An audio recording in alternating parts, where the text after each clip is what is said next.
নতুন বছরে সম্পূর্ণ নতুন ইনডোর প্ল্যান্ট যেটা মার্কেটে চলে এসে সিটেনথাসের বিভিন্ন ভ্যারাইটির গাছ রয়েছে এবং তার মধ্যে কিন্তু এটা একটা নতুন প্রজাতি পাওয়া যাচ্ছে আর যেটার নাম ম্যারান্টার। আবার ম্যারান্টারও ভ্যারাইটি প্রচুর রয়েছে এবং এগুলি প্রচুর গাছের ভ্যারাইটি বলে ঠিক নাই। এবং যখন আমি এটা কিনেছিলাম তখন আমাকে বলেছিল ম্যারান্টা।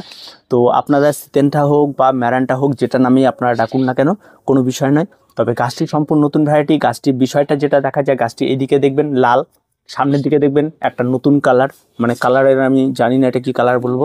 তবে যাই হোক, গাছটিকে দেখে অনেকটা মনে হয় যেন একটা আর্টিফিশিয়াল গাছ, সম্পূর্ণ প্লাস্টিকের মতো দেখতে এবং লুকটা অত্যন্ত সুন্দর।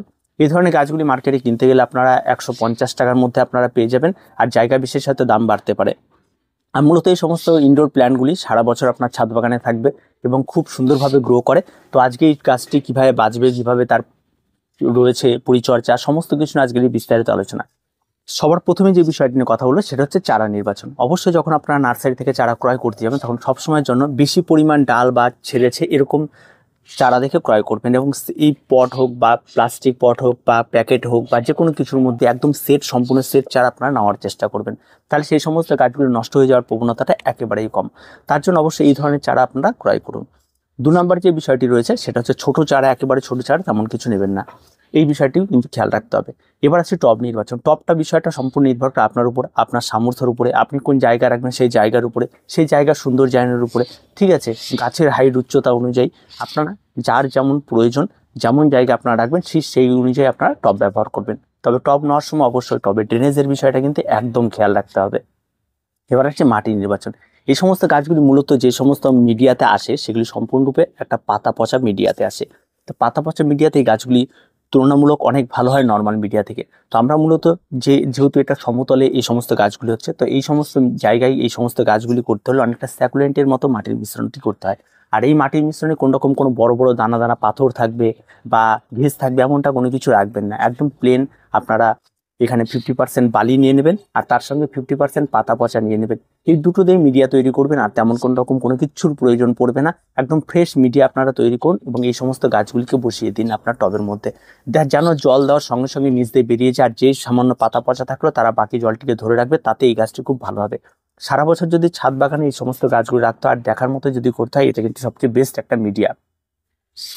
এবার আসি পরবর্তী পর্যায়ে, সেটা হচ্ছে আপনার চারা লাগিয়ে দেওয়ার সময় কখনোই এই রুট বলটিকে ভাঙবেন না। একদম সুন্দরভাবে এই সমস্ত রুট বল সহ আপনারা চারাগুলিকে প্রতিস্থাপন করবেন। আর তারপরে যে বিষয়টি আসে সেটা হচ্ছে সূর্যালোক। অবশ্যই এই সমস্ত গাছগুলি একদম কড়া সূর্যালোক ভীষণ রকমভাবেই পছন্দ করে না।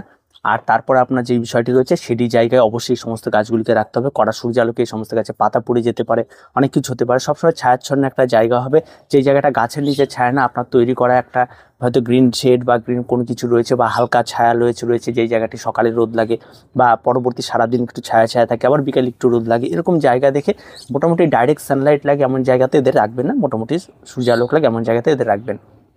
তারপরে বিষয়টি যেটা রয়েছে সেটা হচ্ছে জল দেওয়া। জল একেবারে ভীষণ রকমভাবে এরা অ্যাভয়েড চায়, জলটা পছন্দ করে না। আর জল দেওয়ার ক্ষেত্রে অবশ্যই আপনার খেয়াল রাখবেন, একদিন জল দিলে পরে অবশ্যই বারবার করে চেক করবেন, যদি গোড়া সম্পূর্ণরূপে যতক্ষণ না শুকিয়ে যাচ্ছে ততক্ষণ কোনো রকম কোনো জল প্রয়োগ করবেন না, কারণ গাছের মৃত্যুর মূল কারণই কিন্তু জল। 3 নম্বর যে বিষয়টি রয়েছে সেটা হচ্ছে ফার্টিলাইজার। গাছ লাগানোর পর আমাদের প্রত্যেকের মাথার মধ্যে ঝুঁকে যায় ফার্টিলাইজার, যে ফার্টিলাইজার কখন দিব, কখন ফার্টিলাইজার ব্যবহার করব, এমনটা কোনো কিছু নেই। এই সমস্ত গাছগুলি এই মিডিয়াতে লাগানোর পর বারবার করে ফার্টিলাইজার ব্যবহারের কোনো বিষয়ই ওঠে না এবং কোনো প্রশ্নই ওঠে না। তাই ফার্টিলাইজার একেবারে ব্যবহার করবেন না। আপনারা একবার এই মিডিয়াতে গাছ লাগিয়ে দেওয়ার পর অন্তত 1 বছর চুপচাপ আপনারা বসে থাকবেন, কোনো রকম কোনো ফার্টিলাইজার ব্যবহার করবেন না। যদি আপনার ছাদ বাগানে লিকুইড ফার্টিলাইজার থাকে NPK 20-20-20, তাহলে আপনার গাছে স্প্রে করতে পারেন, সেটাতে ভালো কাজ হতে পারে। সেটা যেহেতু পাতায় সরাসরি স্প্রে করবেন, সেখান থেকে খাদ্য তৈরি করবে, ফলে গাছটির গ্রোথটা অনেক ভালো হয় এবং অনেকটা বেশি মানে গ্লেজি হয়, দেখার মতো হয়, এই বিষয়টা থাকে। তার জন্য কিন্তু অবশ্যই আপনাকে এই টিপসগুলি মেনে চলতে হবে। আর পরবর্তীতে আরেকটি টিপস যেটা বলবো, সেটা আমি যেটা করব এই গাছটির সঙ্গে, সেটা হচ্ছে চারা তৈরি। এই চারা তৈরির বিষয়টা এই গাছের খুবই সহজ। যে কোনো গাছের আপনি যতগুলি দেখবেন ডাল রয়েছে, প্রত্যেকটা ডাল একটা করে চারা। আর তার জন্য আমাদের এই সমস্ত প্যাকেট থেকে এই সমস্ত গাছগুলিকে বের করে ফেলতে হয় এবং প্রত্যেকটাকে আলাদা আলাদা করে কেটে আলাদা আলাদা করে চারা বসিয়ে দেয়। আমি এটা সম্পূর্ণরূপে রিপোর্টিং আমি করলাম না, আমি মূলত এখানে সবার প্রথমে আগে এই গাছটি দেখে আমার যেহেতু পছন্দ হয়েছে, আগে চারা তৈরির বিষয়টার দিকে আমি ধ্যান দিলাম। তাই সবার আগে চারা তৈরি করলাম, প্রত্যেকটা আলাদা আলাদা করে যতগুলো পারলাম চারা তৈরি করলাম। এবং এখন যদি আমি চারায় বসিয়ে দিই তাহলে মোটামুটি ফেব্রুয়ারি মাস আস্তে আস্তে এরা সেট হয়ে যাবে, তখন অনেকগুলি টবে লাগাবো, তখন দেখতে আরও সুন্দর লাগবে গাছটি। তো এই ব্যাপারটিও কিন্তু থাকে। আর যখনই চারা কিনবেন, তবে একটা চারা কিনলে কিন্তু এখান থেকে দুটো তৈরি করতে পারবেন, 3টে 4টে, আপনার ইচ্ছা মতো কিন্তু চারা তৈরি করে নেবেন। আর যত বেশি ব্রাঞ্চ থাকবে তত বেশি চারা হবে। চারা তৈরির সময় অবশ্যই আপনাদের খেয়াল রাখতে হবে সেটা হচ্ছে মাটিটিকে ঝরিয়ে নেবেন, খুব সাবধানে কাটবেন, কাটাকাটির বিষয়গুলি খেয়াল রাখবেন। যেখানেই কাটবেন সেখানে অ্যান্টিফাঙ্গাল লাগিয়ে দিতে হবে। এবং চারা তৈরির সময় যে মাটির মিশ্রণটি হবে, একই রকম মাটির মিশ্রণ, তার মধ্যে অবশ্যই অ্যান্টিফাঙ্গাল আপনাকে অ্যাড করতে হবে মাটির মধ্যে, সেটাকে ফ্রেশ করতে হবে। চারাগুলি প্রত্যেকটা ছোট ছোট টবের মধ্যে লাগানোর পরে অবশ্যই আপনাকে আবার অ্যান্টিফাঙ্গাল দিয়ে জল দিয়ে সমস্ত গাছগুলিকে স্নান করিয়ে দিতে হবে। এই ছোট্ট ছোট্ট কাজগুলি কিন্তু আপনাদের করতে হবে। তো অবশ্যই আপনারা যখন এই সমস্ত গাছগুলি আপনারা আপনাদের ছাদ বাগানে লাগাতে চাইছেন বা আপনারা আপনাদের ছাদ বাগানে নিয়ে আসতে চাইছেন, তো এই ছোট্ট ছোট্ট পরিচর্যাগুলি করবেন। সর্বশেষে আসবো রোগ পোকামাকড়। গাছ মাত্রই রোগ পোকামাকড় থাকবে, এটা আর নতুন কোনো কিছু নয়। বিশেষ করে ফেব্রুয়ারি মাস পরে গাছে প্রচুর পরিমাণে রোগ পোকামাকড় দেখা যায়, সেই সময় পোকার আক্রমণ ঘটে, ফাঙ্গালের আক্রমণ ঘটে। ঠিক সেই সময় গাছকে বাঁচিয়ে রাখতে হলে নিয়মিত অ্যান্টিফাঙ্গাল এবং পেস্টিসাইড আপনাকে স্প্রে করতে হবে। যদি ঘরের ভেতরে গাছ থেকে পেস্টিসাইড স্প্রে করার কোনো প্রয়োজন নেই, নিম তেল স্প্রে করুন, বা আপনার বাড়িতে তৈরি করা নিম পাতা জল ফুটিয়ে নিয়ে, গরম জল যেটাকে ফুটিয়ে নেওয়ার পর যে জলটা থাকবে সেটাকে সামান্য পরিমাণ জলের সঙ্গে মিশিয়ে নিয়ে সেটা ব্যবহার করুন। যেটাই করবেন আগে নিজেকে সেফ রাখবেন, তারপর বাকি সমস্ত কিছু।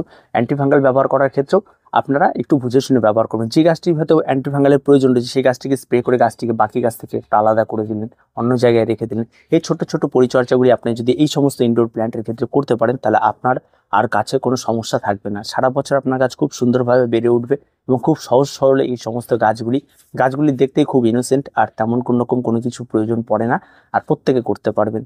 আর নতুন ভ্যারাইটি, দেখতে অত্যন্ত সুন্দর, আর যারা ইনডোর প্ল্যান করতে পছন্দ করেন তাদের জন্য তো বেশ উপযোগী একটি গাছ, এবং যে কোনো ওয়েদারে হওয়ার জন্য একটা খুব সুন্দর।